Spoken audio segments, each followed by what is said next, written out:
BMG კულტურული მემკვიდრეობის დამცავი ზონების დამტკიცებაზე დღეს ბათუმის საკრებულოს სხდომაზე იმსჯელებენ. პროექტი გეოგრაფიკის მიერ მომზადებული დოკუმენტის მოწონებას და ბათუმში ისტორიული ზონის შესახებ განკარგულების დამტკიცებას ითვალისწინებს. ის განკარგულება ქალაქის ისტორიული ნაწილის საზღვრებს და შესაბამის ზონებს დაადგენს. ბათუმის მერიის ინფორმაციით საჯარო წარმოების შესახებ დადგინდა, რომ საჭიროა გეოგრაფიკის მიერ წარმოდგენილი ისტორიული განაშენიანების და განაშენიანების რეგულირების დაცვის ზონების საზღვრის კორექტირება. ამ თემაზე დავიწყებთ საუბარს ლაშაკომახიძესთან, რომელიც ბათუმის მერი გახლავთ, თუმცა მასთან ძალიან ბევრი გვაქვს სასაუბრო და იმედია, რომ ყველა თემაზე მოვასწრებთ მისთვის კითხვის დასმას. სულ რამდენიმე დღის წინ მან მერობის 100 დღე შეაჯამა და შესაბამისად ისაუბრა არა მხოლოდ გასულ 100 დღეზე, არამედ იმ გეგმებზე, რომელიც მომდევნო წლების განმავლობაში ბათუმს უნდა ჰქონდეს. ბათუმში BMG სტუდია ჯერჯერობით არა აქვს, მაგრამ სამაგიეროდ ახალი ტექნოლოგიები ჩვენ და აჭარის ხელისუფლებას ბოლო არ ვიცი რამდენიმე ხანია, კარგი ხანია უკვე რამდენიმე წელია სტაბილურად გვაქვს ათვისებული. ლაშასი განსაკუთრებით მადლობელი ვარ, რომ ყველა წინა პოზიციაზე, სადაც კი შრომობდა, ყოველთვის კავშირზე იყო და თავს ანგარიშვალდებულად თვლიდა გადასახადის განმხდელების და მოქალაქეების წინაშე. მივესალმები მას კიდევ ერთხელ ბატონებო ლაშაკომახიძე, ბათუმის მერი არის ჩვენთან პირდაპირ ხაზზე ბათუმიდან. მოგესალმებით ბატონ ლაშა, მადლობა ჩართვისთვის. დილამშვიდობის, ძალიან მიხარია რომ გრძელდება ჩვენი ტრადიცია და ისევ თქვენს ეთერში ვარ. ბატონ ლაშა, მინდა რომ დღევანდელი ამბით დავიწყო, რომელიც საკრებულოში განხილვას უკავშირდება და აუცილებლად შევეხები იმ გეგმებს, რომელიც თქვენ უკვე დოკუმენტის სახით წარმოადგინეთ ბათუმის განვითარებაზე. რას ითვალისწინებს ზონირების ცვლილება და რამდენად არის ეს საკითხი ბათუმისათვის რაიმე პრობლემის ან სიახლის შემტანი? მიერ დღეს საკრებულოს სხდომა გაიმართება და ძალიან ბევრი საკითხი და ბევრი მნიშვნელოვანი საკითხი გვაქვს წარმოდგენილი ამ სხდომაზე, კონკრეტულად ეს, რომელიც თქვენ ახსენეთ, ისტორიული განაშენიანების ზონის დამტკიცება.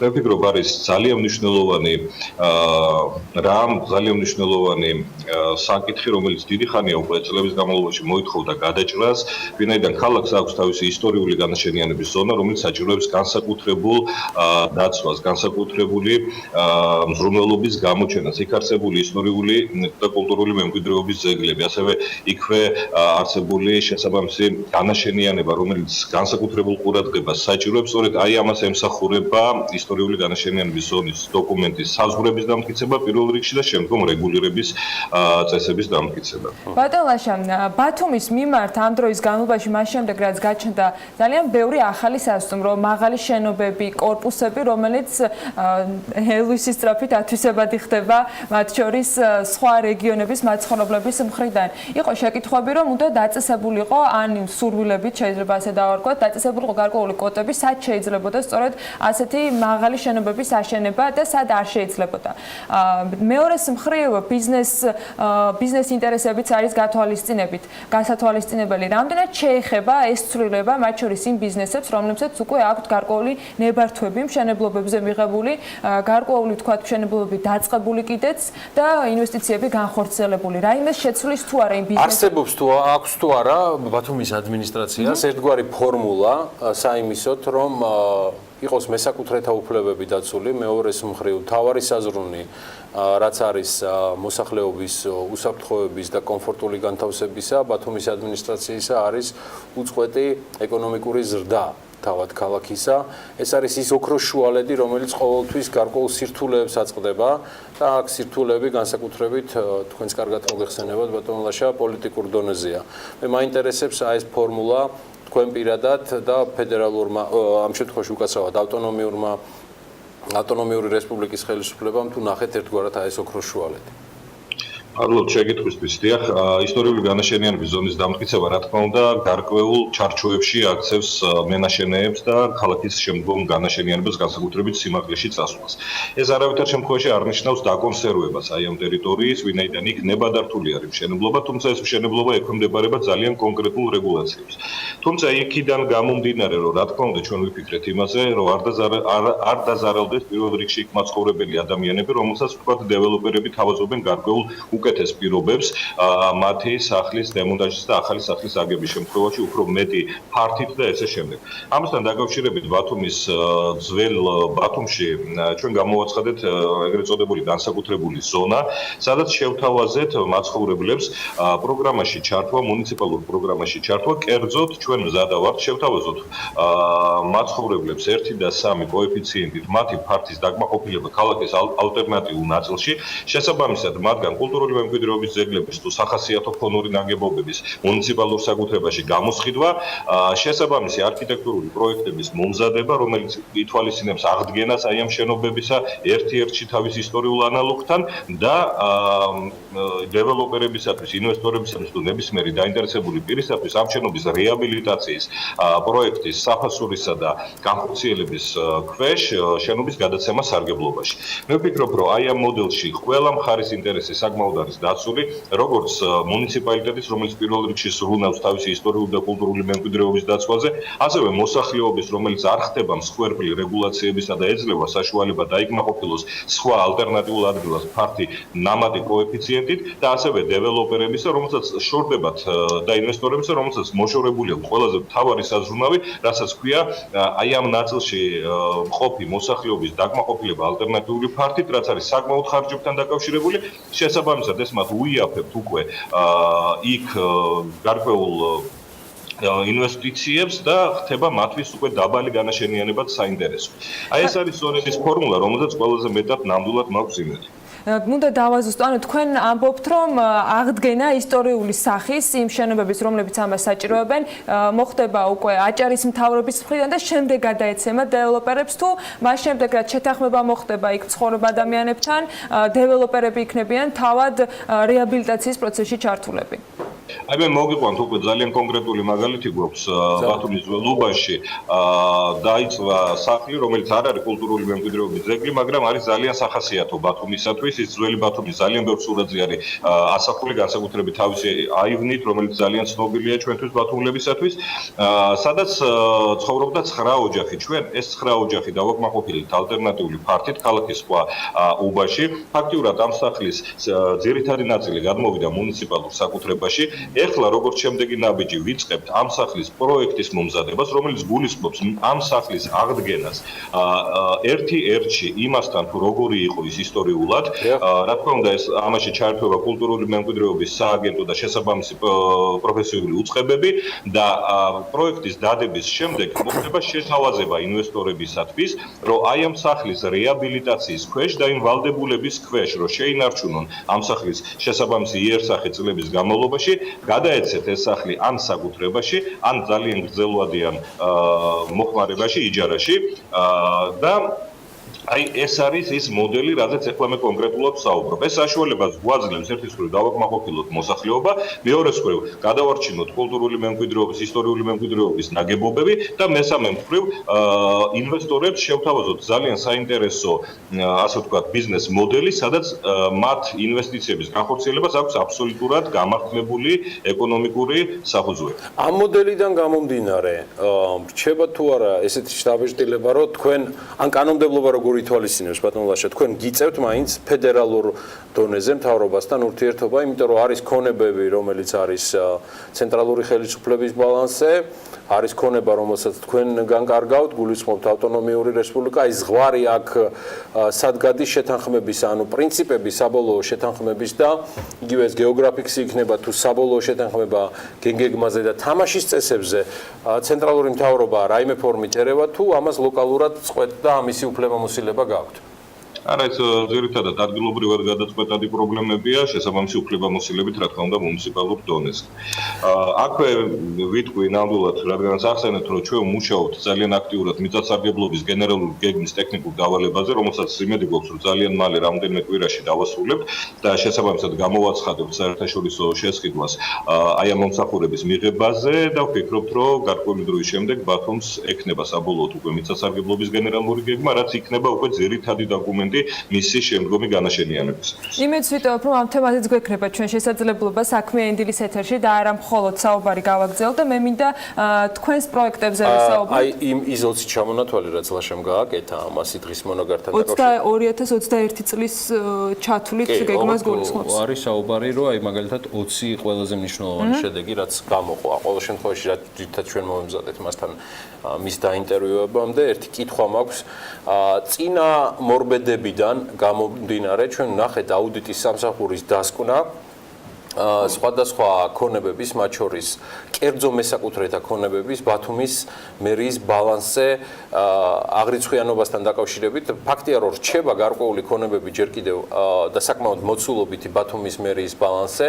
ზოგადად აუდიტის სამსახურის დასკვნაზე, მიუხედავად იმისა, რომ თქვენ არასრული 4 თვეა ბატონლაშა რაც შეუდექით უფლებამოსილებას, რა შეფასება შეგიძლიათ მისცეთ და იყო თუ არა უკვე თქვენ შორის საქმიანი კომუნიკაცია მიმართეთ თუ არა საპასუხო წერილით აუდიტის სამსახურს და აი ამ თემაზე სტატუსი თუ შეიძლება. მადლობთ.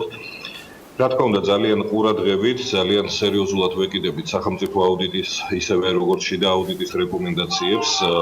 ჩვენ ეს უკვე გათვალისწინებული გვაქვს იმ რეორგანიზაციის გეგმაში და იმ სტრუქტურულ ცვლილებებში, რომელიც უკვე ფაქტიურად მიმდინარეობს მერიაში. იგივე შიდა აუდიტის სამსახურში შეიქმნება ახალი განყოფილება, რომელიც გულისხმობს აუდიტის რეკომენდაციების მონიტორინგს და მათი ამ რეკომენდაციების შესრულების მონიტორინგს. შესაბამისად, მაქსიმალურად გვაქვს აყვანილი ეს საკითხები კონტროლზე და ვფიქრობთ, რომ ბევრი იქ მოყვანილი საკითხი ნამდვილად საჭიროებს გამოსწორებას, ნამდვილად საჭიროებს ყურადღების მიქცევას და ამაზე მუშაობა უკვე დაწყებულია. რაც შეეხება ბათუმის მერიის ბალანსზე სხვადასხვა კერძო საკუთრების არსებობას, დიახ, ეს არის წმინდა, ასე ვთქვათ, ბუღალტრული ნაწილი, უკვე დაწყებულია დებიტორული. ალბათ ეს აღრიცხვიანობის პრობლემას უკავშირებთ, ხო? ბატონლაშა, სწორად გაიგეთ? ძირითადად ალბათ ამასთან არის უფრო კავშირში, თუმცა უკვე დაწყებული გვაქვს ინვენტარიზაცია, როგორც აი ამ ქონების, ასევე დებიტორული და კრედიტორული დავალიანებისა, რომელიც ბათუმის მერიის ბალანსზე ირიცხება. შესაბამისად, ძალიან მალე უკვე ვფიქრობთ, რომ გაცილებით დახვეწილ და გაცილებით უფრო მოწესრიგებულ სურათს მივიღებთ. და მინდა რომ გადავიდე გეგმებზე, რომელიც 2018-21 წლის შუალედისთვის თქვენ წარმოადგენთ. სულ რაღაც 4-ოდე წუთი გვაქვს ბატონლაშა იმ გეგმის მიხედვით, რომელიც საქმიან დილას აქვს გაწერილი. თქვენი გეგმა რომ წარმოგვიდგინოთ, რას თავაზობთ ბათუმს ამ წლების განმავლობაში განვითარებისათვის ის 20 პუნქტი ალბათ ვერ მოესწრება რომ ახლა სატელევიზიო ფორმატით განვიხილოთ, მაგრამ თავარი საკითხები მინდა რომ გამოყოთ იმისათვის რომ წარმოდგენა შეგვექმნას, როგორ ხედავთ თქვენ ბათუმის განვითარებას. მადლობთ. პირველ რიგში ხაზი მინდა გაუსვა იმ ფაქტს, რომ პირველად მუნიციპალიტეტის ისტორიაში ჩვენ მოვახერხეთ და აი ამ 4 თვის განმავლობაში დავდეთ სრულყოფილი ბათუმის მუნიციპალიტეტის სტრატეგია 2018-2021 წლებზე. ეს არის 240 გვერდზე გავრცობილი დოკუმენტი, ძალიან სერიოზული, ძალიან დეტალური მუშა დოკუმენტი, სამაგიდო წიგნი, ესე ვთქვათ, თითეული სამსახურისთვის, სადაც ღონისძიებების დონეზე გაწერილია თუ რა მიზნების მიღწევას ვაპირებთ აი ამ 4 წლის განმავლობაში, რა ხერხებით, რა ღონისძიებებით, დროის რა მონაკვეთში, რა ბიუჯეტით და ესე შემდეგ. ეს დოკუმენტი გასაჯაროებულია, მისი სამუშაო ვერსია, ჩვენ ვთხოვეთ ნებისმიერ დაინტერესებულ მხარეს მიიღოს ამ დოკუმენტის სრულყოფაში მონაწილეობა და ვფიქრობ, რომ აპრილის თვეში უკვე წარვადგენთ საკრებულოზე მის საბოლოო ვერსიას დამტკიცებისათვის. ეს ვფიქრობ არის უკვე ძალიან სერიოზული და ძალიან წინგადადგმული ნაბიჯი.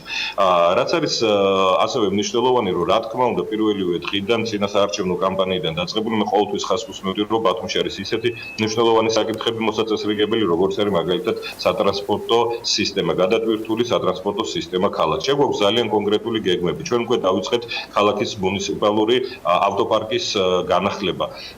აი რამოდენიმე დღის უკან დამთავრდა ტენდერი, მიმდინარეობს ახლა სატენდერო დოკუმენტაციის შესწავლა IBR-ის წარმომადგენლების მიერ და ვფიქრობ, რომ ძალიან მალე ბათუმს 40 ახალი ადაპტირებული ევრო 5 დიზელზე მომუშავე ავტობუსი შეემატება, რაც ძალიან სერიოზულად დაეთყობა ავტოპარკს.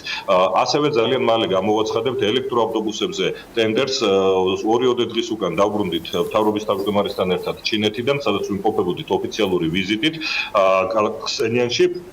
კერძოდ საქმე ეხებოდა ბათუმში ელექტრომობილების ქარხნის გახსნას, რაც ფაქტიურად გადაწყვეტილია, მე ვფიქრობ, არაფერი აღარ შეუშლის ამას ხელს, ძალიან ახლო ვართ საბოლოო საკითხთან, გადაწყვეტასთან, ასე რომ იმედი მაქვს, რომ უკვე ბათუმი იქნება ქალაქი. რადგან ახსენეთ ბატონაშა, საქმენდილის მაყურებელმა ეს ინფორმაცია რამდენიმე დღის წინ მოისმინა, მას შემდეგ რაც ჰქონდა საშუალება, რომ ამ შეთანხმების შესახებ მედიასაც ჰქონოდა წტომა, რაიმე დამატებითი ხომ არ შეგიძლიათ სწორედ ამ პროექტზე ჩინეთში ვიზიტიდან გამომდინარე, იმიტომ რომ ჩვენ მაინც წირი ინფორმაცია გვქონდა და ან თარიღები, ან კომპანიის თქვათ წარმომადგენლობა ვის შეიძლება იყოს, ან რა ფორმით შეიძლება იყოს განთავსებული ეს მწარმოებელი ქარხანა აჭარის ტერიტორიაზე, რამე თუ შეგიძლიათ დამატებით გაგვიზიაროთ. Რამდენიმე დეტალს ნამდვილად გაგიზიარებთ, საუბარი არის ქართულ ჩინურ ერთობლივ კომპანიაზე, რომელიც დაკავებული იქნება ელექტრომობილების აწყობით, კერძოდ ელექტროავტობუსებზე აქცენტით, ასევე ელექტრომინიბუსებზე აქცენტით. Ვფიქრობ, რომ ეს ნამდვილად კარგი გადაწყვეტილებაა, ვინაიდან რეგიონში და რეგიონში გულისხმობ როგორც საქართველოს, ასევე მის მეზობელ ქვეყნებს, მსგავსი ტიპის საწარმო არ არის, შესაბამისად ეს არის სტრატეგიულად საინტერესო ჩვენი პარტნიორებისათვის ჩინურ მხარეს გულისხმობ, ამავე დროს საინტერესო მუნიციპალიტეტისათვის, როგორც მისი ეკონომიკური ნაწილის დივერსიფიცირება, იცით, რა თქმა უნდა, ყველასთვის ცნობილია, რომ ძირითადი ეკონომიკური ნაწილი მუნიციპალიტეტისა ეს არის ტურიზმზე დაფუძნებული ბიზნესის განვითარება, თუმცა მე ყოველთვის ვამბობდი, რომ ეს არ შეიძლება იყოს ერთადერთი, აუცილებელია დივერსიფიცირება ეკონომიკური პროფილის და სწორედ ესეთი საწარმოების შექმნა, რომელიც შექმნის პროდუქტს, განსაკუთრებით ისეთ პროდუქტს, რომელიც შემდგომ ქალაქის ფარგლებს გარეთ და ქვეყნის ფარგლებს გარეთ გაიყიდება ჩვენს ეკონომიკურ სიძლიერეს, სიმტკიცეს კიდევ უფრო მეტ რწმუნებას აძლევს და შესაბამისად კიდევ უფრო მეტი შესაძლებლობების ძალიან მოკლე კითხვას დაგისვამთ და ამაზე პასუხით მინდა რომ დავამთავროთ, რითი მოხიბლეთ ამ შემთხვევაში ჩინელები, როდესაც ასეთ წინადადება მიიღეთ, რა იყო ის პირობა, რომელთაც ბიზნესი დააინტერესეთ?